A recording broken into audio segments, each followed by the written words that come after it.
Hello, beautiful humans. I hope you're all having a wonderful day or evening wherever you are in the world. I have been, well, to be honest, I have been like soccer mom. Definitely soccer mom lately. I have been at soccer fields every evening, all evening, weekends. It's just been hectic. It's been, yeah, it has been a wild, wild time at the fields.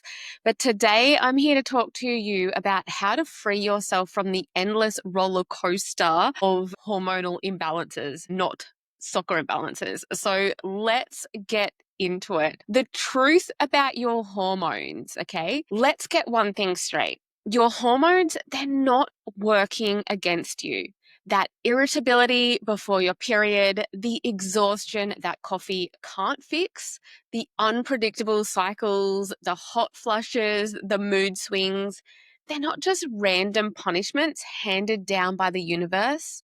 They're messengers, and your body is constantly communicating with you. But for so long, we've been taught to silence it, to suppress symptoms with a pill, to push through fatigue, or ignore the warning signs until they turn into something that we cannot ignore.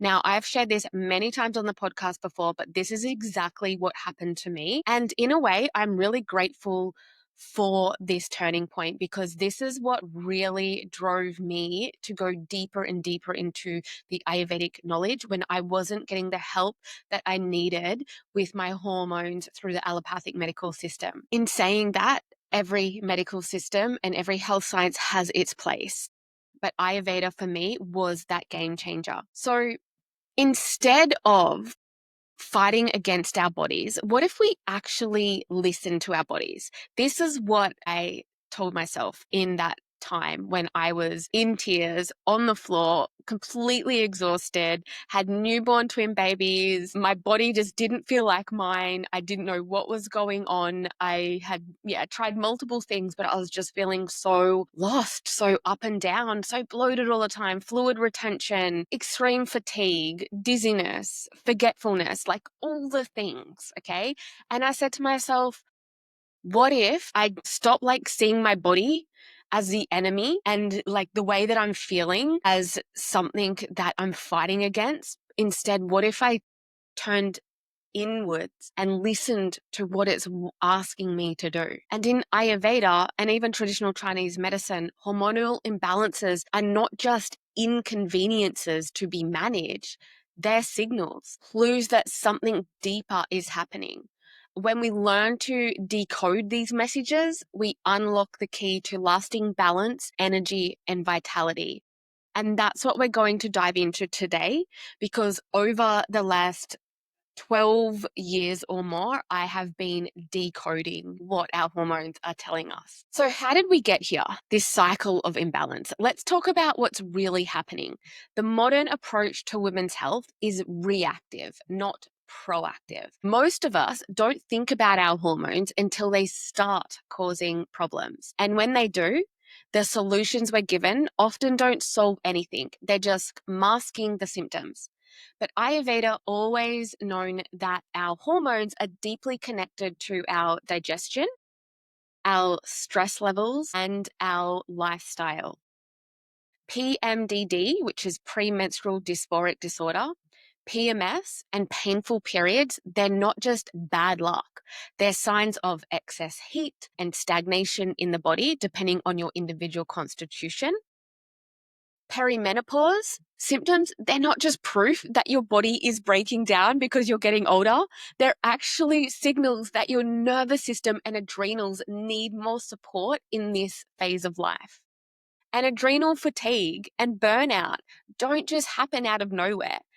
Chronic stress, poor digestion, and overworking deplete the body's reserves. Hormonal imbalances don't start in the ovaries, they actually start in the gut, the mind, and the nervous system. And that's why the real solution is never just about hormones. So I want to share with you my 3-step method to living symptom free. So this is where that big question comes in. How do we break free from the endless roller coaster? Well, as I said, Ayurveda gives us a holistic, proactive approach, one that addresses the root cause, not just the symptoms. So here's my 3-step framework. Number one is we need to heal our digestion and detoxification pathways. Your gut is your hormone headquarters. So if digestion is sluggish, hormones can't be processed properly. Ayurvedic medicine prioritizes our Agni, our digestive fire, to support hormone metabolism and reduce inflammation. Now, a lot of the nutrients we get out of our diet go on to synthesize our hormones, like our thyroid hormones, for instance. We need selenium, iodine, vitamin Bs for our thyroid hormones, which governs our metabolism, to be synthesized. If we have poor Agni, so our digestive system isn't working optimally, then we are not breaking down that nutrients and drawing those nutrients into the cells and to those important parts of our body that need them to function properly, the endocrine system. Now, a simple detox isn't just about cleansing either. Like a lot of people go, like, do this hormonal juice cleanse. And I'm like, is that really going to cleanse your hormones? Do your hormones actually need cleansing or detoxifying? No. When we look at cleansing from an Ayurvedic perspective, it's about cleansing the pathways so your body can do what it's designed to do. Your reproductive system, your Agni, your digestive system. And Ayurveda emphasizes a mind-body cleanse, as this approach cleanses our internal thought patterns, energetic pathways, and physical elements. It's not just about reducing the calories and the food amount so that you can give your digestive system a break. It's a lot more complex than that, because our endocrine system is a lot more complex than just that. Step 2 is to regulate the nervous system and stress response. Chronic high cortisol, which is one of our stress hormones, leads to estrogen and progesterone imbalances. Yeah, so our stress hormones directly impact our sex hormones that govern our cycle as a woman. Ayurveda focuses on working with our individual constitution and a lifestyle that supports our individual constitution, because that will support our menstrual cycle or our hormonal health, even if we're not cycling because we're either in menopause or maybe we have other health conditions going on that's not allowing for our cycle to be happening monthly. And that definitely needs to be looked at, because there's definitely some root causes that need to be addressed there, because again, we should be cycling monthly. Now, Ayurveda also uses herbal medicine to help support and balance our body, bring our body back into more of a homeostatic balance. And so they really focus on what we call adaptogenic herbs. Now, adaptogens adapt to our body's needs in line of our cortisol levels and our hormonal levels. And some of these herbs that we use are ashwagandha, shatavari, ramania, and there's a whole lot of other herbs, but they're really based on your individual constitution as well as what's going on for you. So these adaptogenic herbs will be prescribed depending if you're more of a Vata constitution and you're having cycle irregularities that a Vata constitution would have.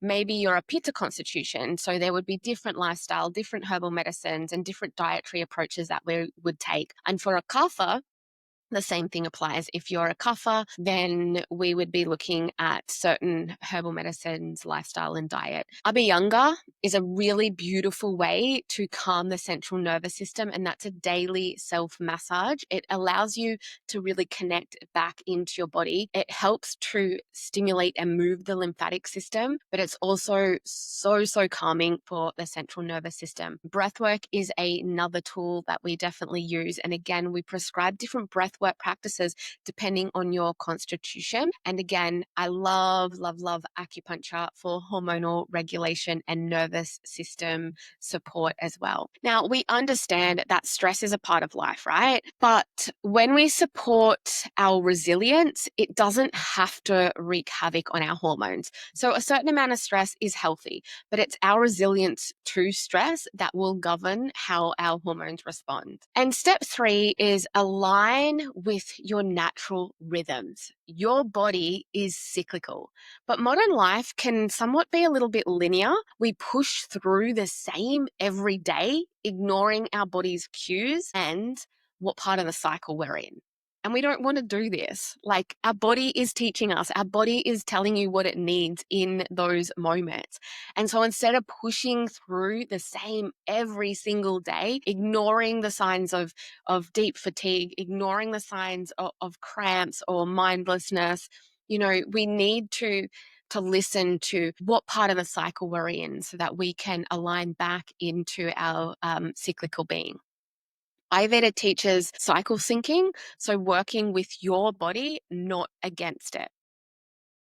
So whether you have cycle or not, there are natural rhythms in life that we can align with for hormonal harmony. So for my women who are postmenopausal, I personally love sun salutations and moon gazing rituals. I love teaching this to my clients who no longer have a cycle for whatever reason, because it still helps us align with that cyclical living and cyclical nature. And that's who we are as human beings. And so when we can do that, maybe we don't have a cycle and our estrogen and progesterone are low, but we still have a cyclical nature with our other hormones that are still working in our body for us, such as cortisol, and sometimes that is thrown way off balance. But when we can align with a cyclical routine, it really helps our cortisol to be managed.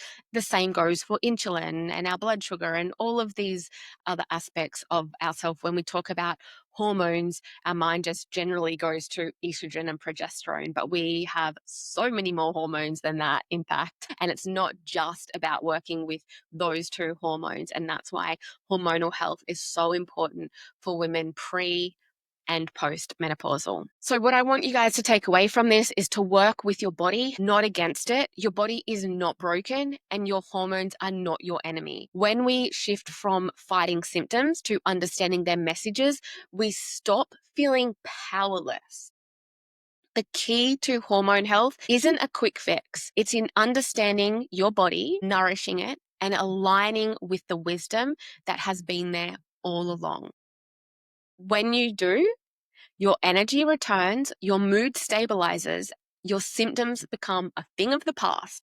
Because when you stop working against your body and start working with it, that's when true healing and balance can occur, right? If this resonates with you, if you're tired of feeling like your hormones are a battle to fight rather than a system to understand, then I wrote a book for you. Ayurveda and the Alchemy of Her is your guide to reclaiming your health, balancing your hormones, and stepping into your most powerful, radiant self. Inside, you'll find Ayurveda and TCM insights for PMS, PMDD, perimenopause, menopause, and beyond. You'll also find the 5 pillars of health alchemy. So that's looking at our physical, mental, emotional, spiritual, and dharmic health.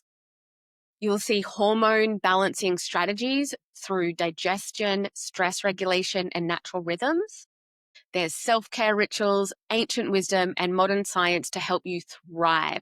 This book is not just about fixing symptoms, it's about a new way of living in alignment with your body.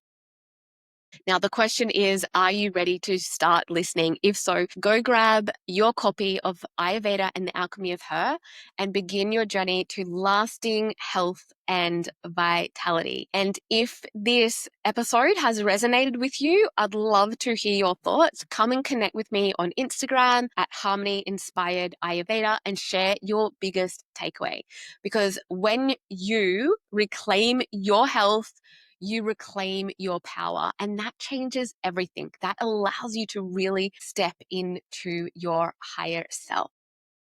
If you are interested in studying and learning women's health and Ayurveda, then I do invite you to choose one of our pathways in the Ayurveda Alchemist Academy. We have opened a new pathway for women who are seeking deeper connection and education around their bodies. And so this pathway is for your personal information and wisdom and study. The other pathway is the certification pathway where you become certified to become an Ayurveda holistic health coach. Anyway, that is enough from me today. I hope that you enjoy the rest of your day wherever you are. And I truly appreciate you. And thank you so much for tuning in to the Harmony Inspired Health podcast.